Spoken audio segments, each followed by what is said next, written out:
L'histoire qui nous réunit aujourd'hui nous emmène dans l'Écosse de la première moitié du XIXe siècle pour une affaire qui a vu crime et science se côtoyer de très près.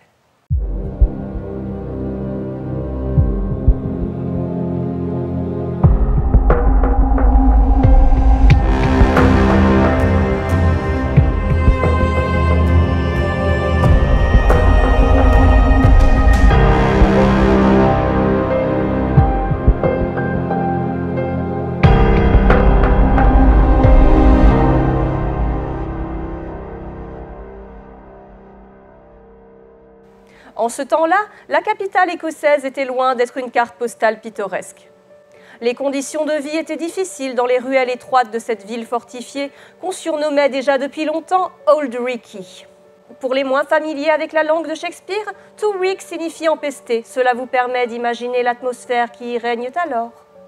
Car en effet, l'air y est suffocant à cause de la fumée qui s'échappe des cheminées. La population s'y entasse dans de hauts immeubles formant autant de ruelles sombres et crasseuses, et pour ne rien arranger, le lac artificiel à l'eau stagnante au pied du château accueille tous les déchets de la ville. C'est la combinaison des fumées et la puanteur du lore qui est à l'origine de ce sobriquet. Vous avez maintenant la toile de fond de notre histoire. Malgré la réputation odorante de la ville, l'université d'Édimbourg n'en est pas moins une institution importante et prestigieuse en Europe.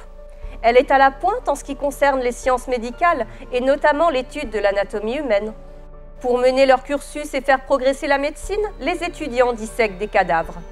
Un passage peu reluisant, c'est vrai, mais obligatoire sur le chemin sinueux du progrès. Les corps utilisés étaient ceux de criminels condamnés à mort puis condamnés à la dissection. Tout à fait, à la dissection, comme si mourir n'était pas suffisant. Sachez que cette peine était considérée par les condamnés comme plus terrible encore que la seule mise à mort. Mais ces sujets d'étude pouvaient tout aussi bien être des personnes mortes en prison, des suicidés ou des enfants abandonnés et morts orphelins. Les progrès vont bon train, les étudiants sont nombreux et la demande en cadavres finit fatalement par excéder l'offre. Les quelques corps disponibles légalement ne suffisent plus car les écoles de médecine en consomment chaque année des centaines.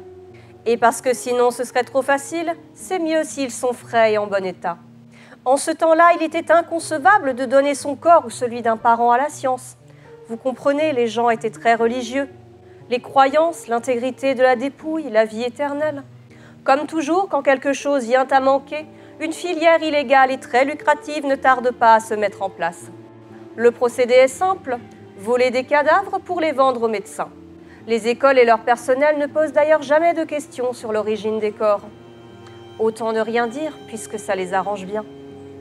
Rien de très nouveau, car le body snatching, qui consiste à voler un cadavre soit dans une morgue, soit en le sortant de sa tombe, se pratique depuis longtemps, ici ou ailleurs. On en retrouve déjà des traces dans l'Italie du XIVe siècle, par exemple.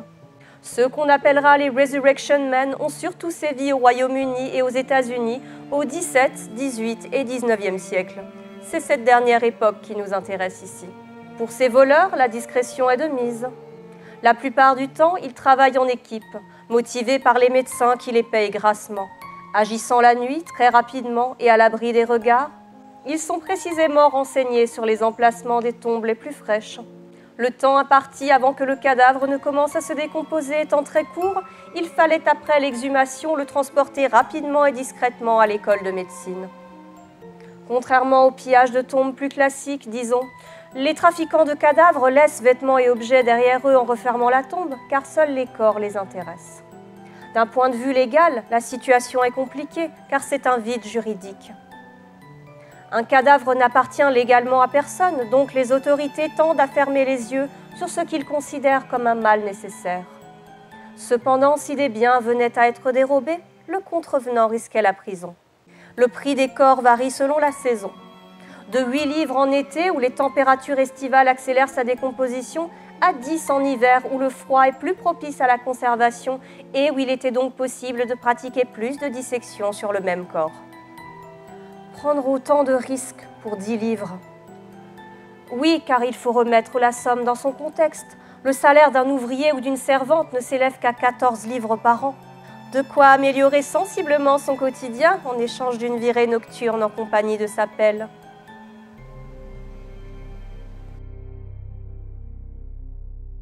Laissez-moi vous présenter William Burke et William Eyre, que je nommerai surtout par leur nom de famille pour plus de facilité. Dans les années 1820, l'immigré irlandais William Eyre arrive en Écosse et est engagé comme ouvrier sur la construction du canal de l'Union qui relie Édimbourg à Falkirk. À la fin de son contrat, Eyre emménage dans la pension de M. Logg à Tanner's Close, un quartier pauvre et surpeuplé de la capitale, non loin de Grassmarket. Durant cette période, il ne reste pas sans travail. Il est alors assistant d'un marchand de charbon. On en sait assez peu sur lui. Sa véritable date de naissance nous reste inconnue, par exemple. Mais ce qu'on sait, c'est qu'il est grossier, illettré et querelleur. Notre homme était loin d'être quelqu'un d'agréable. Cependant, il s'éprend de la femme de son propriétaire, Margaret Laird, ce qui lui vaut d'être expulsé de son logement. Si un de vos locataires fricotait avec votre compagne, je suis certaine que vous auriez fait de même.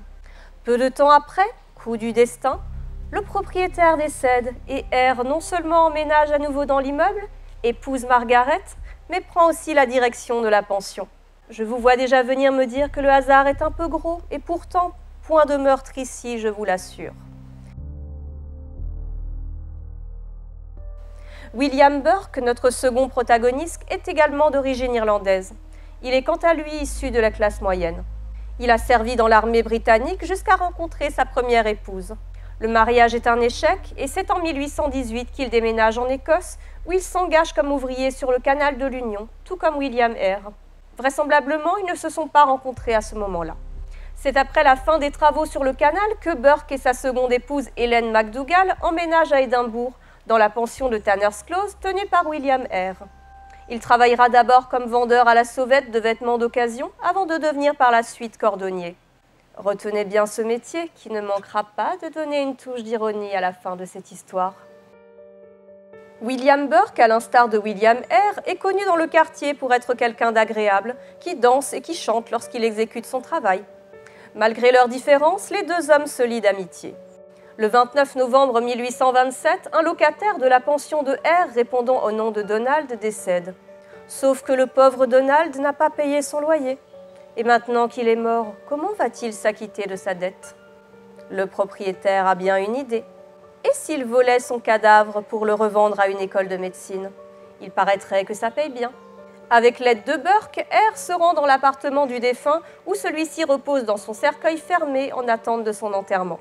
Les deux compères l'ouvrent et en sortent le malheureux Donald avant de le remplir d'écorce pour simuler le poids du corps. Le cadavre, lui, sera caché sous le lit en attendant.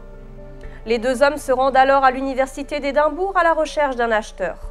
Selon le témoignage de Burke, ils cherchèrent à entrer en contact avec Alexander Monroe, troisième du nom, mais un étudiant les redirigera vers un autre homme très intéressé. Robert Knox est un chirurgien et anatomiste indépendant écossais, désireux comme tant d'autres de percer les mystères du corps humain. Enfant, il contracte la variole qui le laissera défiguré et lui fera également perdre un œil. D'apparence, il ressemble moins à un éminent chirurgien qu'à un scientifique fou, tel qu'on pourrait nous le décrire dans une histoire de Mary Shelley. Du genre de celui qui tenterait d'assembler divers morceaux de cadavres afin de leur insuffler la vie lors du prochain orage. Pour ses cours qui rencontrent un grand succès, il a besoin de cadavres frais à disséquer dans son labo de Surgeon Square. Celui-ci paiera Burke et Eyre un peu moins de 8 livres pour le corps de Donald. Le butin sera partagé entre les deux. Eyre récupère son dû pour le loyer impayé et Burke arrondit sa fin de mois. Lors de leur départ de l'université, l'assistant de Knox ne manquera pas de leur dire qu'il serait ravi de les revoir. Burke et Eyre ont très vite compris que cette nouvelle profession qui leur tend les bras est un très bon moyen de s'enrichir. Pratiquer le trafic de cadavres? Oui. Mais voler dans les cimetières? Non, il y a déjà trop de monde sur le marché. Et en plus de la concurrence, comme la pratique commence à devenir connue, les familles sont prêtes à tout pour protéger les corps de leurs proches. Tours de garde, cercueils renforcés, blindage en métal, grilles de protection sur les tombes, même cryptes piégées avec des armes chargées, prêtes à faire feu sur le premier profanateur venu. Non, c'est bien trop risqué et laborieux. Il leur faut une meilleure idée. Les corps doivent être le plus frais possible pour les revendre au prix fort. La solution s'impose alors d'elle-même. Burke et Eyre devront les tuer. Laissez-moi vous énumérer la longue liste des personnes tuées par le duo infernal et vendues au docteur Knox. Mais pardonnez-moi si l'ordre ne suit pas précisément la réalité. car même les différents témoignages de Burke et R eux-mêmes se contredisent sur cet aspect. Ce qui est sûr, c'est qu'au moins 16 personnes perdront la vie et termineront sur la table de dissection. Commençons par Joseph, un locataire de la pension de R à Tanner's Close. Celui-ci tombe malade, ce qui fait de lui une victime parfaite. Le couple de propriétaires pense à plus ou moins juste titre qu'un locataire potentiellement contagieux ne fait pas une bonne publicité pour leur immeuble. Après quelques verres de whisky, Joseph est étouffé avec un oreiller et sera vendu à Knox pour 10 livres. Abigail Simpson, habitante d'un petit village, s'installe quelque temps à Édimbourg dans la pension de R, histoire de se faire un peu d'argent en vendant du sel. Et oui, il n'y a pas de trop petite tâche pour en faire son métier à l'époque. Les deux Williams sont bien connus dans le quartier pour être des fêtards qui aiment boire, et il arrive parfois qu'ils convient certains de leurs locataires pour quelques verres. Et pour Abigail, ces verres seront les derniers, car ce soir-là, elle ne rentrera pas chez elle. Pas seulement parce qu'elle a trop bu, mais parce qu'elle finira étouffée, et pas avec un oreiller cette fois, mais avec une méthode bien particulière. Burke s'assoit sur le torse de la victime pour restreindre ses mouvements, pendant que R lui bouche le nez et maintient sa bouche fermée pour l'étouffer. Après les faits, cette méthode sera baptisée le burking. Elle ne laisse aucune trace sur le corps et est pratiquement indétectable avec les moyens médicaux, légaux et scientifiques de l'époque. Le corps d'Abigail Simpson sera transporté dans un coffre à thé pour être livré à Knox et celui-ci, très surpris de sa fraîcheur, ne posera pas plus de questions. C'est ensuite au tour d'un vendeur ambulant d'allumettes dont le nom nous reste inconnu.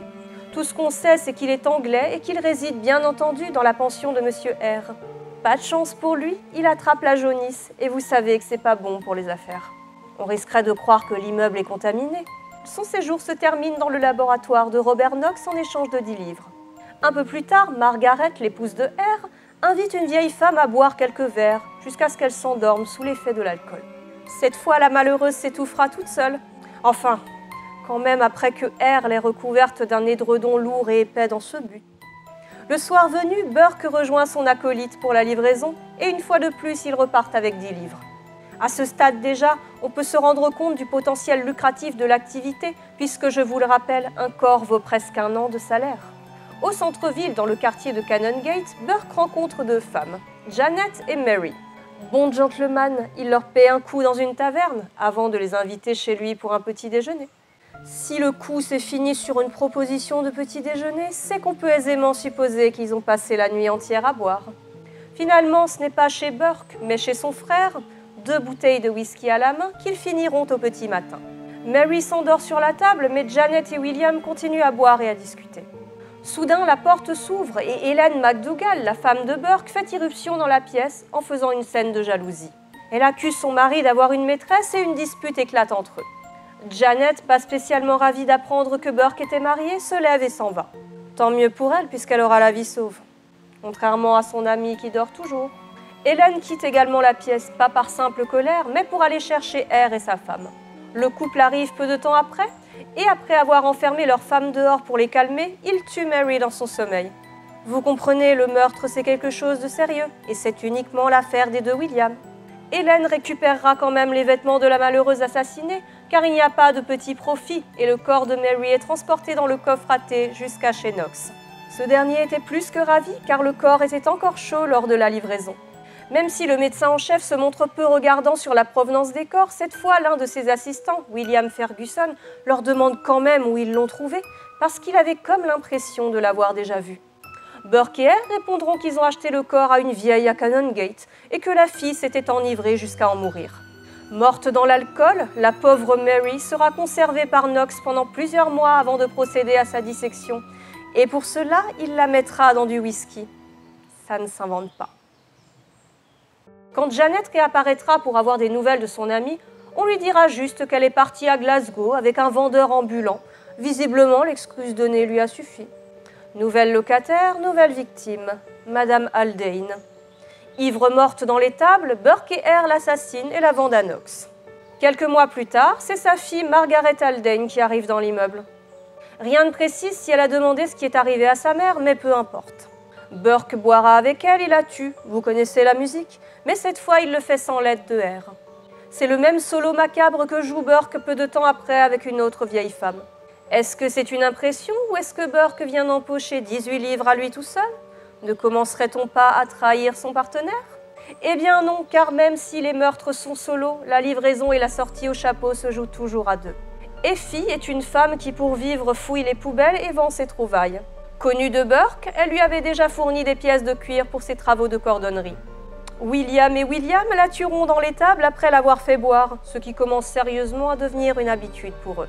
Déjà trop ivre pour tenir debout, la victime suivante titube au bras d'un policier qui tente de la ramener chez elle. Dans sa grande générosité, Burke, passant par là, se propose de prendre le relais. Le policier accepte et la femme est emmenée à la pension. Bien évidemment, elle sera le sujet du prochain cours d'anatomie de Knox. Lors de ses aveux, Burke se souvient aussi d'une vieille femme et de son petit-fils idiot de 12 ans. Avec son complice, il tue la grand-mère d'abord et le garçon ensuite. Mais cette fois, Burke avouera que ce meurtre l'avait perturbé, car il est longtemps resté hanté par l'expression du visage du garçon. Est-ce que le monstre aurait des états d'âme ? Pour cette double livraison, l'habituel coffre à thé s'avère être trop petit pour transporter les deux cadavres. Ils sont donc placés dans un tonneau sur une charrette. Arrivé au niveau de Grassmarket, le cheval refuse de continuer d'avancer. R doit faire appel à un porteur et une autre charrette pour transporter le lourd tonneau jusqu'à Sergeant Square. Et William ne décolère pas.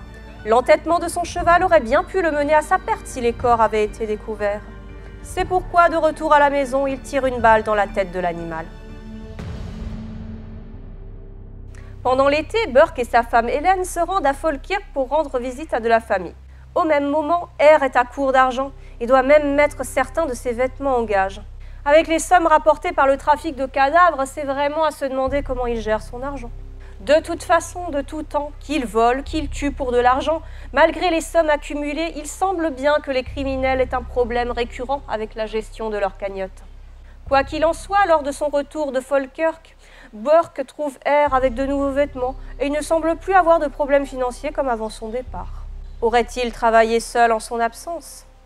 En tout cas, R jure que ce n'est pas le cas et nie tout en bloc. Mais le doute est installé et pour le dissiper, rien de tel que de demander confirmation à Knox, qui atteste effectivement avoir acheté le corps d'une femme pour 8 livres à R. Une dispute éclate entre les deux hommes et finira en violente bagarre. Burke et sa femme quittent la pension et vont s'installer quelques rues plus loin dans la maison d'un cousin. Serait-ce une fin de carrière pour notre duo meurtrier ? Pas du tout ! Cela aurait été trop dommage de gâcher un tel potentiel pour une simple dispute. Quelques mois seulement après leur altercation, ils remettent le couvert en tuant la laveuse, venue tout simplement faire la lessive. Ils continuent avec Anne, membre de la famille d'Hélène McDougall, venue de Falkirk en visite. Parce que tant qu'à faire, pourquoi ne pas s'en prendre à la famille aussi ? Et justement, Margaret, la femme de R, lui aurait suggéré de tuer la femme de Burke, sous prétexte que c'est une Écossaise et que pour cette raison, on ne pouvait pas lui faire confiance. Mais c'est un peu trop demandé et R refuse de tuer la femme de son complice. Il y a des principes à respecter et des lignes à ne pas franchir. Dans chaque ville, chaque quartier, il y a des visages que tout le monde connaît. Et à l'époque, à Édimbourg, ce visage est celui du jeune James Wilson, dit Daft Jamie. Handicapé mental, il était aussi boiteux à cause d'une déformation des pieds. Simplet mais inoffensif, il chantait des chansons, racontait des histoires drôles. Les gens lui donnaient des pièces, de la nourriture, du tabac ou des boissons. Le jeune Jamie rencontre William R alors qu'il était à la recherche de sa mère dans la rue. R prétend alors qu'il sait où est sa mère et réussit à le convaincre de le suivre chez lui à la pension de Tanner's Close. Contrairement aux autres victimes, Wilson préfère le tabac à la boisson et donc les deux complices n'arrivent pas à le faire boire. De plus, malgré son handicap, il est plutôt fort et arrive à se défendre face à ses assaillants. Malheureusement pour lui, ils sont deux et parviennent quand même à prendre le dessus, le maîtriser et l'étouffer. Le lendemain, dans le laboratoire du docteur Knox, des étudiants ont l'impression de reconnaître Daft Jamie. Surtout qu'en ville, la disparition du jeune homme commence à faire parler. Peut-être que tuer une figure aussi familière des rues d'Édimbourg n'était pas la plus fine des décisions à prendre. Habituellement, les deux Williams s'attaquaient à des personnes isolées ou simplement de passage, mais cette fois, l'appât du gain ne fut pas bon conseiller. Les effets personnels de Wilson furent distribués, ça et là, et l'un d'entre eux finira par attirer l'attention d'un boulanger qui reconnaîtra un pantalon qu'il avait donné à Jamie sur le frère de Burke. Chez le docteur Knox souffle un petit vent de panique avec ce corps un petit peu trop connu. Mais ne vous inquiétez pas, il y a une solution à tout problème. En lui coupant les pieds et la tête, aucun de ses élèves ne sera en mesure de reconnaître le corps. Finalement, nous arrivons enfin au 31 octobre 1828, jour du dernier meurtre de la série sanglante des deux Williams. Burke rencontre dans une épicerie du quartier une femme seule prénommée Margaret Campbell Doherty. Il arrive rapidement à gagner sa confiance pour l'inviter à boire un verre et à prendre un repas chez lui. La boisson a visiblement un pouvoir d'attraction hors du commun dans ce pays.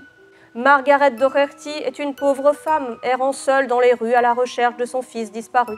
Le cherchant d'abord à Glasgow, puis à Édimbourg, quand Burke prétend que sa mère irlandaise s'appelle aussi Doherty et qu'il a peut-être des informations pour retrouver son fils. C'est la joie qu'on peut alors lire sur le visage de Margaret. Mais ne vous y laissez pas prendre. Malgré les origines irlandaises de Burke, il n'a absolument rien à voir avec la famille Doherty. Ce mensonge n'est proféré que dans le but de prendre Margaret dans un piège mortel. Une fois arrivé chez lui, Burke lui présente le reste de la famille. Hélène, son épouse, mais aussi un couple de locataires qu'ils hébergent, Anne et James Gray, avec leur bébé. Justement, ceux-là sont un peu gênants pour la suite du plan. Ils sont donc invités à quitter la chambre qu'ils ont louée afin que Margaret puisse être accueillie pour la nuit. Démarche un peu crasse, je vous l'accorde, mais comprenez, c'est la famille. Dans sa grande mansuétude, il leur propose un hébergement gratuit dans la pension de R à Tanner's Close. Cette proposition étouffe toute contestation et clôt rapidement le débat. Le second William et sa femme rejoignent alors le premier et commencent une soirée d'Halloween mémorable chez Burke. Le whisky coule à flot et vers 23h30, les voisins entendent beaucoup de bruit. Beaucoup trop pour une simple soirée bien arrosée. L'un d'entre eux, Hugh Galston, a l'impression d'entendre un appel à l'aide. Une voix féminine criait au meurtre, puis plus aucun bruit. Cependant, personne n'appellera la police et Margaret est à présent inconsciente à même le sol. Les deux tueurs procèdent comme à leur habitude et en attendant de pouvoir livrer le corps au docteur Knox, ils cachent le cadavre sous un tas de paille dans un coin de la pièce. Pauvre Margaret, finir ainsi alors qu'elle était juste à la recherche de son fils disparu, dupée par un compatriote se faisant passer pour quelqu'un de sa famille.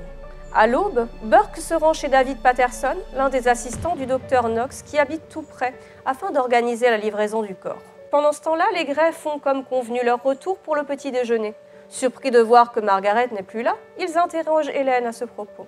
Comme seule réponse, ils se verront expliquer que Margaret fut jetée dehors, car la vilaine s'est montrée bien trop familière avec son mari et qu'elle n'apprécie guère ce genre de manière. Cependant, le tas de paille dans le coin de la chambre intrigue les Gray, et encore plus quand Burke leur dit de ne pas s'en approcher. Pas très malin de sa part. Comme on pouvait s'y attendre, le tas de paille attire encore davantage leur attention. Que peut-il bien cacher ? Il ne fallut pas longtemps pour que la famille remarque le bras sans vie de Margaret qui en dépassait visiblement un peu. Seuls dans la pièce à ce moment-là, ils retirent la paille et font la macabre découverte. Fuyant les lieux et prenant la direction de la police, ils croisent en chemin Hélène McDougall, qui tente d'acheter leur silence en leur proposant 10 livres par semaine. Mais ils refusent. Et si vous voulez mon avis là-dessus, je pense qu'ils ont bien fait. Avec une telle somme à sortir de façon hebdomadaire, la petite famille n'aurait sûrement pas mis longtemps à se retrouver sur la table de dissection du docteur Knox.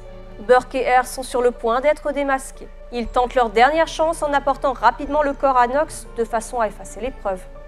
Pas de cadavre, pas de meurtre. Malheureusement pour eux, c'est le week-end et le docteur ne sera de retour que lundi. Ils reçoivent donc 5 livres d'avance pour le corps et le reste sera payé quand Knox l'aura inspecté. Autant vous dire ici qu'ils n'auront jamais l'autre partie de ce paiement. James Gray arrive chez Burke accompagné du sergent John Fisher. Le corps a disparu, mais il retrouve les vêtements tachés de sang de Margaret sous le lit. William et sa femme prétendent que Doherty a quitté la maison, mais ils donnent des horaires différents et leurs explications sont confuses. Ils sont alors arrêtés, interrogés et passent à table. C'est le lendemain que la police se rend dans le laboratoire de Knox à Surgeon Square et découvre le coffre à thé contenant toujours le corps de Margaret. James atteste qu'il s'agit bien de la femme qui accompagnait Burke et R. La police arrête donc également R et sa femme. Ceux-ci clament haut et fort qu'ils ne sont au courant de rien, mais rien n'y fait. Cette fois, c'est vraiment terminé pour la folie meurtrière des deux compères. Ce qui peut nous choquer ici, c'est la densité et l'intensité de leur activité, car tous ces meurtres, toutes ces livraisons de corps auront été réalisés dans un laps de temps de seulement 10 mois, ce qu'il faut bien le reconnaître, ne laissait pas beaucoup de temps au repos. Le corps de Margaret est examiné par la police et ils en arrivent à la conclusion qu'elle a été étouffée. Mais c'est tout de même relativement difficile à prouver. Le burking est bel et bien une méthode efficace. Les deux couples sont donc accusés de meurtre. L'affaire Burke et R, appelée aussi meurtre de Westport, enflamme la presse et nombre d'articles à propos des suspects sortent à tout va. Les journaux, avides de sensationnalisme, iront jusqu'à les accuser d'être derrière toutes les disparitions survenues dans la ville. Qu'est-ce qu'on ferait pas pour vendre plus de papier? Le docteur Knox a aussi été interrogé, et selon lui, Burke et Hare étaient propriétaires de maisons d'hébergement pour pauvres. Lors des décès de leurs locataires, ils achètent les corps non réclamés pour les lui revendre. Robert Knox est peut-être dénué de tout principe, mais même selon la police, il n'a pas enfreint la loi.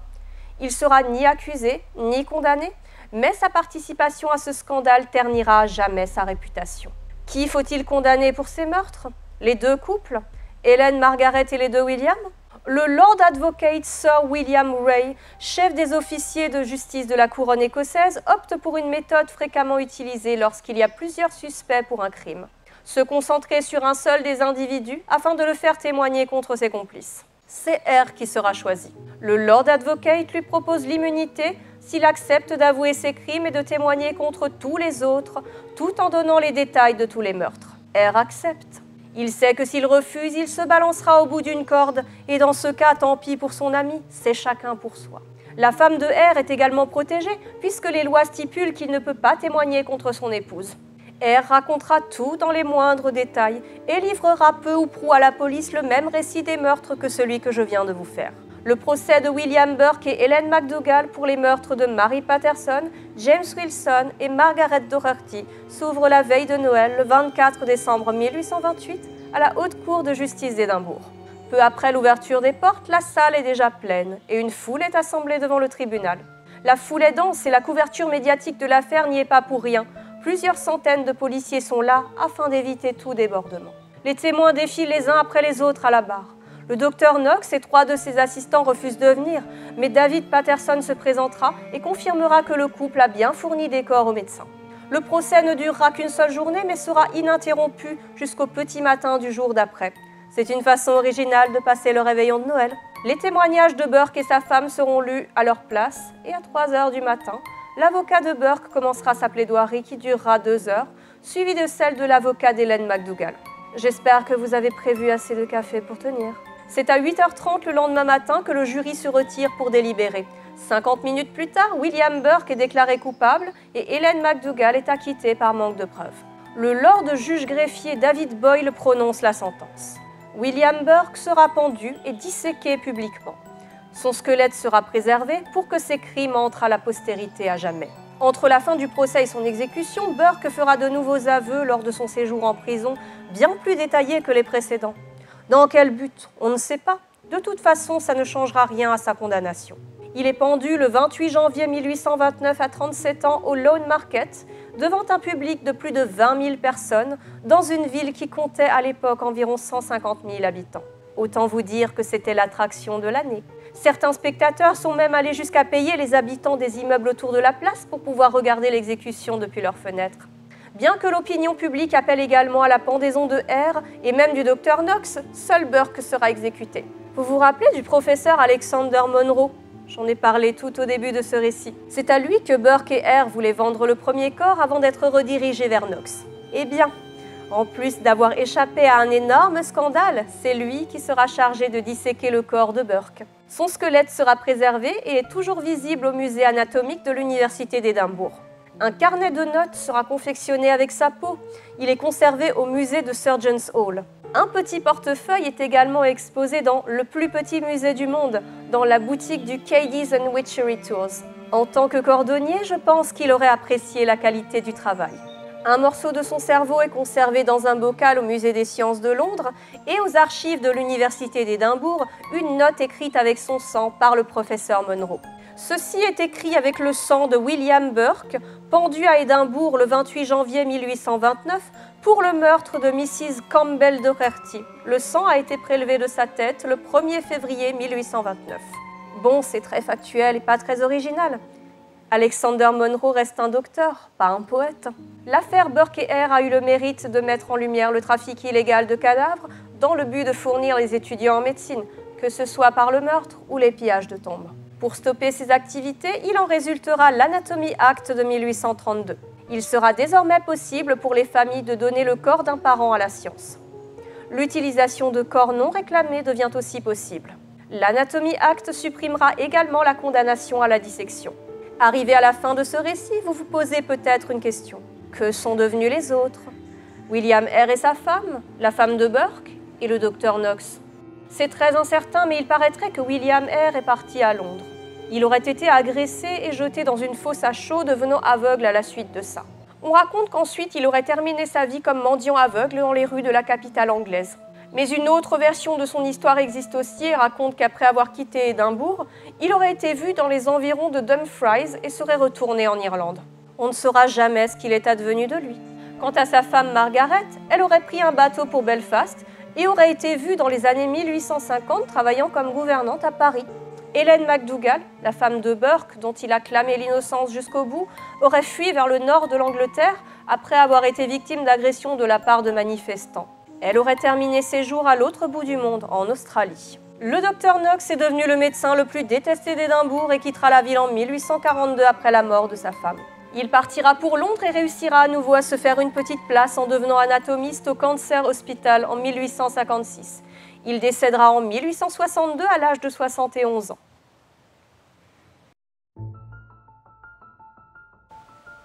Si un jour vous rencontrez une personne très sympathique dans la rue et qu'elle vous invite à boire un verre, réfléchissez bien avant de dire oui, car on ne sait pas ce qu'il pourrait vous arriver. Et n'oubliez pas, la seule chose plus terrifiante que la fiction est la réalité.